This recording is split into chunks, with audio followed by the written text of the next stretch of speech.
बन्या परिचालन देखु सर्वप्रथम मु सांबादिक भाई मानक समस्त को धन्यवाद देवी से एत समय धरी अपेक्षा करिसेंती। ये जो प्रलयकारी बन्या आम धामनगर निर्वाचन मंडली प्राय पंचायत इथिरे जलमग्न होता। साधारण लोक जो मैंने जलबंदी भितर थिले प्रायतः नाई नथिबा असुविधार सम्मुखीन होते।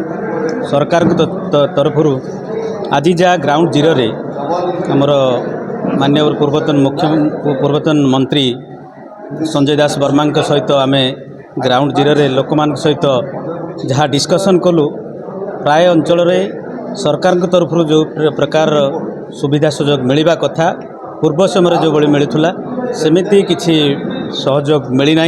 लोक मैंने बहुत असंतुष्ट परिप्रकाश कले एवं वर्तमान जहाँ क्षति होती विशेषकर प्राय अंचल रे चाषी मानकर चाष उजुड़ी जाइछि एवं लोक मानकर प्रायतः घर मध्य भांगी जाइछि।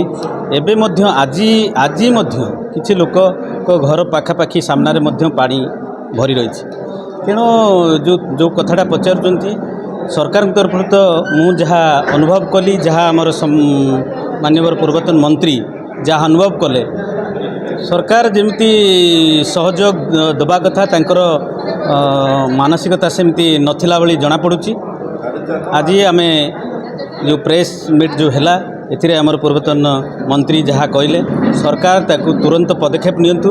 वर्तमान जहाँ बन्या परवर्ती जहाँ नाई नथिबा दुर्दशा जो मैंने लोक भोगुंट पॉलिथिन खंडिया हो किंबा तांकू तुरंत तांकर जहाँ क्षयक्षति होती ताकू आकलन करी गोटे स्पेशल गोटे टीम गठन करी यार क्षयक्षति एवं तांको क्षयक्षतिर परिपूरण एवं चाषी मानकर जो चाष पूरा उजुड़ी जाइछि ताकू केमती यथाशीघ्र से सब क्षतिपूरण करब ता दिगरे सरकार तत्पर हवा दरकार। कारण वर्तमान बन्या समय एठी कौन राजनैतिक मनोभाव न रखी जदि समस्ते आम विपर्जय होती विपर्जय को समस्ते मिलमिशि जदि काम करवा ताहले निश्चिंत भाव में आम लोक मानू सेतिकी मनोभाव में साहाय्य सहयोग करें।